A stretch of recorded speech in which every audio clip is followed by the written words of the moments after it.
본 말씀을 통해서 감사의 이유, 구원의 하나님 라는 제목으로 말씀 증가하겠습니다. 사람의 말이 진실하면 비록 곤경은 받을지라도 자기 모순에는 빠지지 않습니다. 우리가 하나님 앞에 감사를 표한다는 것은 진실한 마음과 또한 입을 가졌다는 것이며, 비록 어려움의 때를 맞이할지라도 평안과 안정된 심령이 깨어지지는 않을 겁니다. 우리가 하나님께 감사를 하되 무엇을 감사할 것이며 그 이유가 무엇인지를 정확히 알고 그에 합당한 감사와 찬송을 돌리는 것은 성도의 진실함의 표와 같은 겁니다. 시편 136편은 감사의 장이라고 불려지는데, 하나님께 감사를 표하는데 구원의 하나님, 또 그 앞에서는 창조주 하나님,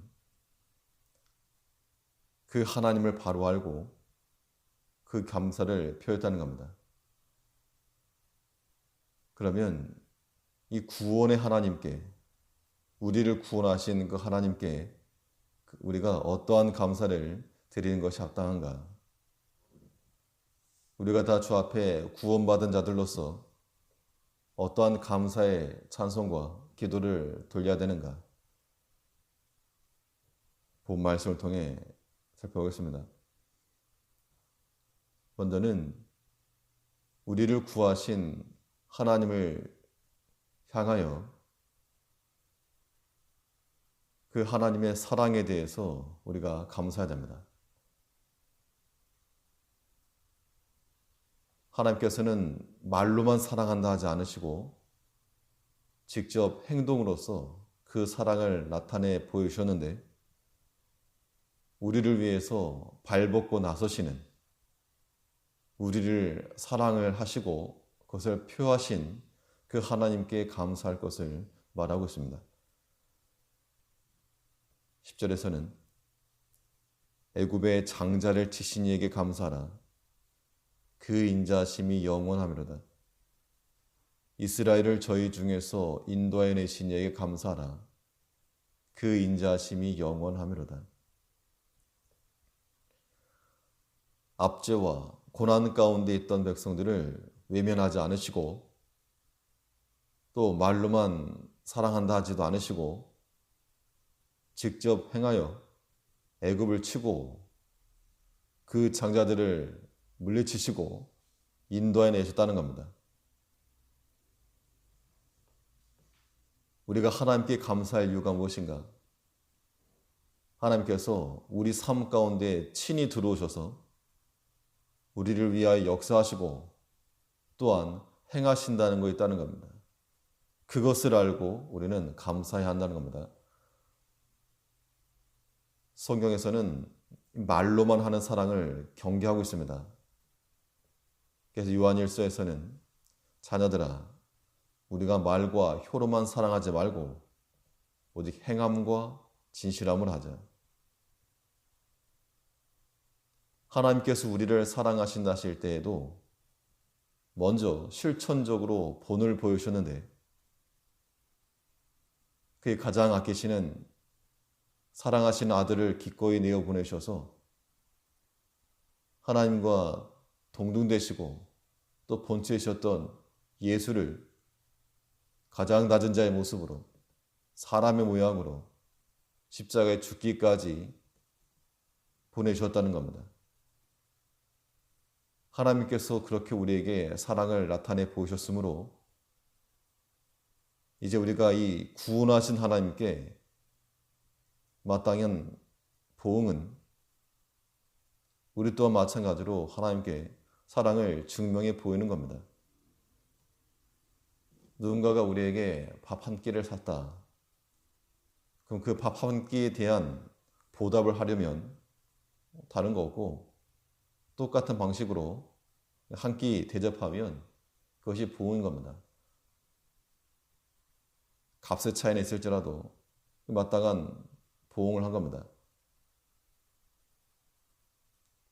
하나님께서 우리를 향해서 가장 아끼고 또한 귀한 것까지 아까워하지 아니하시고 우리를 위해 주셨다면 그에 대한 보답이라고 하는 것은 우리 또한 가장 아끼고 또 사랑하고 귀한 것을 드릴 때 인색함 없이 즐거운 마음으로 드릴 수 있어야 한다는 겁니다. 이것이 우리를 구원하신 하나님께 감사하는 것이요, 또한 그 사랑을 보답하는 겁니다. 우리가 하나님을 사랑한다는 것은 의무가 절대 아니고 의무로 하라 그러면 어떻게 합니까? 의무가 아니고 그 받은 사랑에 대한 보답으로서 감사의 마음으로서 표현하는 것, 이것이 자발적인 것이요 더 깊은 겁니다. 우리를 향한 그 하나님의 사랑을 먼저 깨닫고 그 은혜에 부응하는 삶을 살아가는 우리가 되어 마땅합니다. 우리를 구원하신 하나님께 하나님의 사랑을 감사할 것이요 뿐만 아니라 우리를 향하신 하나님의 열심과 특심을 우리는 깨닫고 또한 그것에도 감사해야 됩니다. 우리를 구원하신 하나님께서 그의 특별한 의지와 열심을 나타내 보이셨는데 피할 수 없는 구원이 아니고 어쩔 수 없는 구원이 아니고 의지적 목적을 가지고 구원해 내신 겁니다. 12절에서는 강한 손과 표심 팔로 인도해내신 이에게 감사하라. 그 인자하심이 영원하미로다. 홍해를 가르신 이에게 감사하라. 그 인자하심이 영원하미로다. 평상시에는 사용하지 않는 강한 손, 그걸 펴셔서 하나님 자신이 친히 세워놓으신 그 창조의 질서를 잠시 멈춰서라도 홍해를 가르시고 구원해내신 하나님이시라는 겁니다. 여기에서 우리는 우리를 구하시고자 하시는 하나님의 열정과 그 특심과 그 의지를 봐야 됩니다. 이 레일에 떨어진 아기를 구하기 위해서 달리는 기차를 멈추겠다 그러면 그것은 그 부모의 대단한 열심과 의지와 사랑인 겁니다. 어쩌다 보니까 멈춘 게 아니고 필사적인 노력인 겁니다. 하나님께서 우리를 구원하실 때에도 평범한 것 그 이상의 특별함을 가지고 구원하신 것을 우리는 알아야 되겠는데 그 구원하신 하나님을 깨닫게 되면 우리가 어떻게 감사하고 그 보응할 것인가? 우리도 마찬가지로 구원에 합당히 살아간다는 것, 하나님을 향하여 평범함 그 이상을 나타내 보여야 한다는 겁니다. 어쩔 수 없이 하는 것, 그것이 우리의 신앙의 색채를 결정지어서 안 되고 우리의 의지와 결단과 또한 특심이 포함된 마음을 가지고 나가야 됩니다.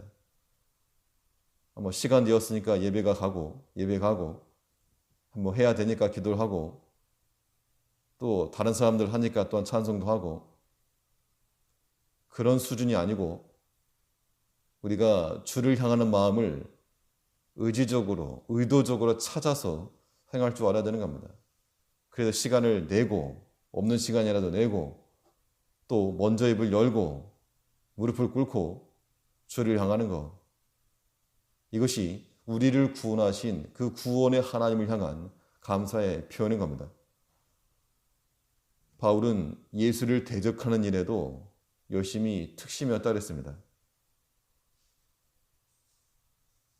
마귀는 지금도 믿는 자들을 넘어뜨리려고 그 열심을 가지고 찾고 다니는데 우리가 그만한 믿음과 열정을 가지 못하면 질 수밖에 없다는 겁니다. 이제 우리는 주를 위한 그 일에 대해서 열심과 더불어 그 위에 특심을 가지고 행할 줄 아는 그러한 삶을 살아가야 됩니다. 이것이 우리를 구원하신 구원의 하나님께 대한 감사의 표현인 겁니다. 나를 사랑하신 그 사랑을 알고 나를 향하신 그 열심과 특심을 알아서 그 마음 그대로 하나님께로 돌려드릴 줄 아는 감사를 표하는 하나님의 백성들이 되어야 될 줄 압니다. 기도하겠습니다.